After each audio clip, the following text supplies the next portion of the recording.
All right, getting back to the knife here. So I did ship out the giveaways. He should have received it yesterday or today.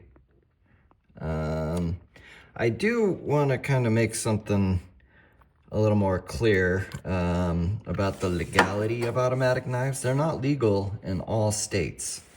There is a few states where they are not legal.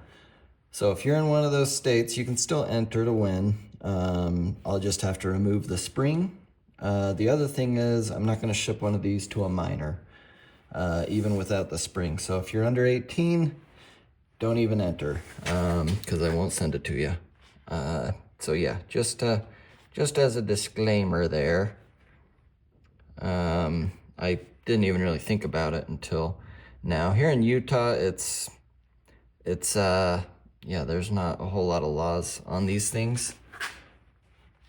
So I just didn't even really think about it.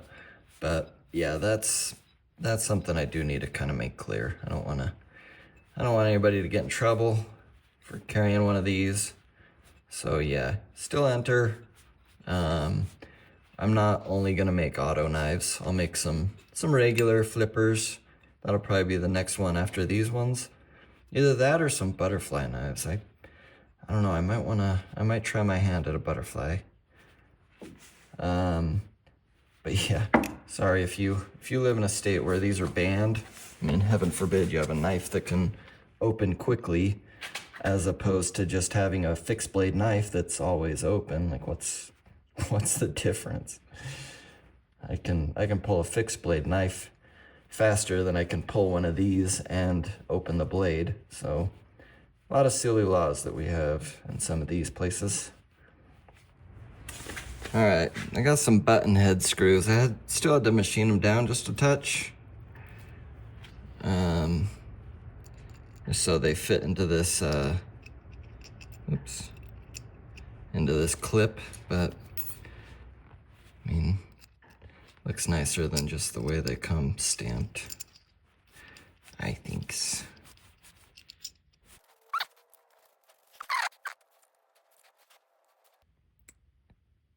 Ooh, it doesn't quite look like it is all the way into the slot. Can't really tell.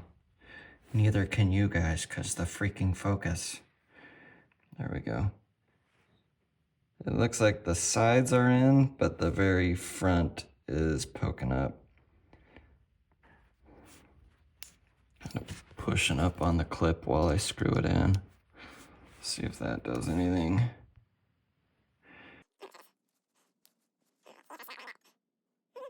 Looks like it might have. Maybe, possibly. All right, let's see how we did. Come on, focus. Maybe. Does not want to focus very well. Oh yeah, it looks like it's in the slot. I might make that slot a little bit deeper. This top screw is not all the way in either. Might need to tap it a skosh deeper maybe? Oh no, there it goes. Yeah, we're in. Beauty. Freaking, why doesn't it autofocus? What is going on? There it is. I think that looks pretty sweet. All right, let's make our pivot pin. All right, so I'm no mathematician. I did hit these just with some Scotch-Brite, cleaned them out, make sure there's no burrs or anything. And here is our little nylon bushing. It's gonna go right there. Actually, I don't need that in yet though. My pivot pin, can't really use the measurements on Fusion because I had to kind of one-off this when I figured out that the last order of steel was not the same dimension as the previous orders. But I've got a 122 thousandths of an inch right here for the blade to go into. And I need the pivot pin to go all the way up into here And that dimension is, it's not all that critical because there's going to be room for clearance. Because it's going to be 250 thousandths where the blade rides, and that's going to fill this whole gap inside of here. And then there's going to be a little top hat on each end that is 200 thousandths, and that'll go in that smaller hole inside of there. Same with on this side. So the critical dimension is the main 250 thousandths portion, which will go from here all the way up into there. Probably doesn't make any sense, but.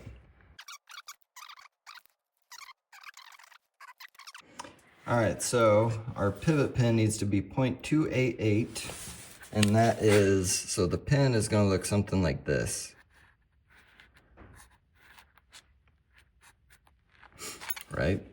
So this dimension right here is 0.288. And then this width is 250 thou. And then these two little legs poking out are gonna be 200 thou. All right, here's the rod we're gonna use. This stuff came out of an old office printer, paper printer. No idea what kind of steel it is, but it's very hard. And it's a nice fit on the blade. So there's our 250 thou OD. We just need to machine each end down to 200 thousandths so that it fits into there. All right, let's go throw it in the lathe.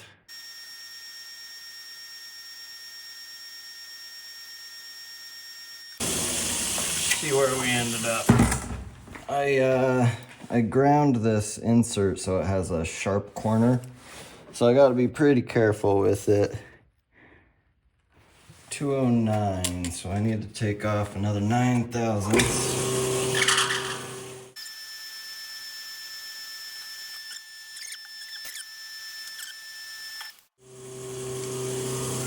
All right, looks like I got her. Sort of tight fit.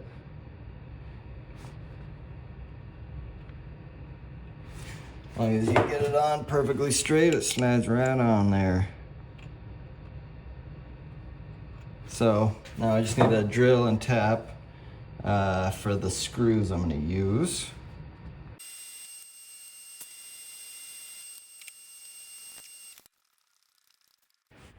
Kind of hard to feel how deep you are. I don't really want to risk it. Here are the screws I'm using. I got these little ultra low profile Torx screws. And I would like to be able to screw it in most of the way.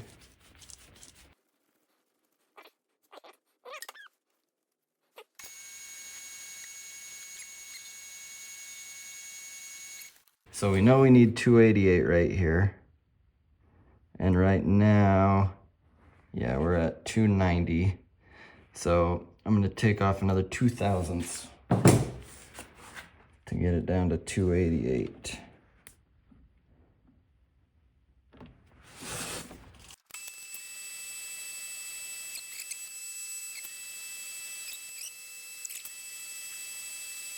Alright, I think I got it. Oh yeah. Perfect. Alright, let's drill. Well, actually, I need to set the height. Oh, I ended up drilling all the way through, so I just flipped the part around, and I'm just gonna tap it all the way through from this side. And then, yeah, should be good.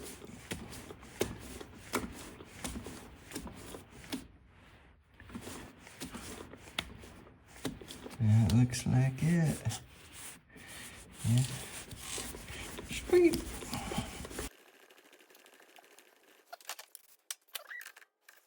All right, what do we got here? All right, here's what we're looking at. Looks pretty good. All right, ran into a little bit of a dilemma. These bushings need to have an ID of 250 thou, but I can't find anybody that sells them that size, so I dremeled out the inside diameter so it'll fit. For now, I don't want that to be like the actual fix though. I want to find some bushings that are already made, that are the right size. So, that's on the wrong side. We're gonna throw it together and see if it works. I'll just put a little bit of grease on here so we don't have any galling. Here's the screws we're gonna use for the pivot pin. They're just little Torx. They're called ultra thin socket head cap screws, something like that. I don't know. I got them had to find them on eBay, and they shipped from China. But I got a bunch of different sizes. All right, looking good. Looking good. Put that spring in there.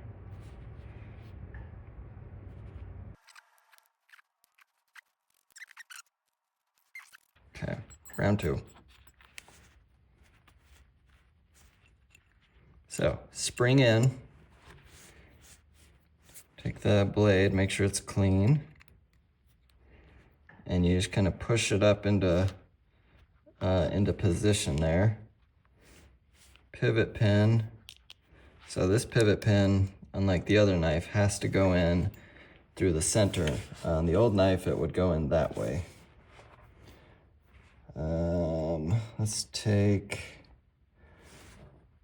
Let's grab this bushing.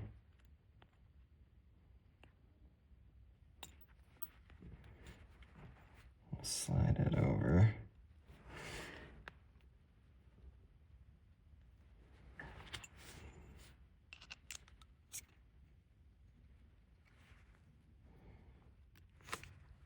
There we go. Got her.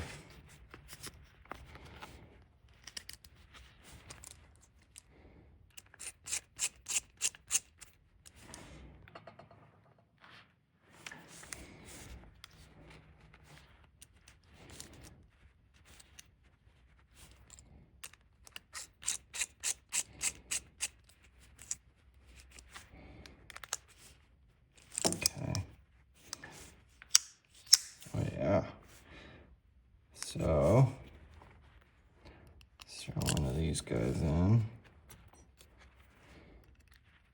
And I'm gonna get, I think, if I can find them, some Torx for all of them, just so that they're all Torx screws. But yeah, that's it.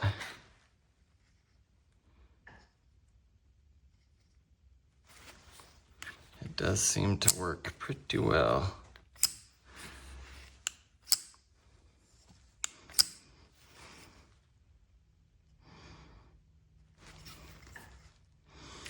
Then obviously we will have a clip and a functioning button at some point.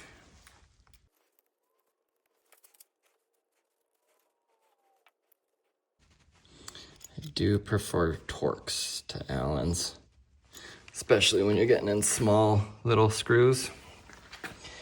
But yeah, there it is.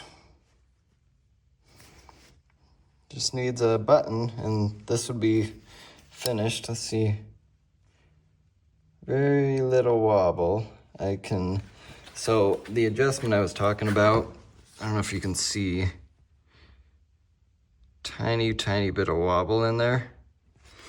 So all I have to do is shave just a tiny bit off of the pivot, and then I can clamp this down, because you can actually see just a tiny gap right there, maybe 1 or 2 thousandths.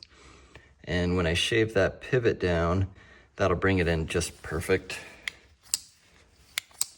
But how it is right now, it fits. I mean, it works. There's just a tiny bit of wobble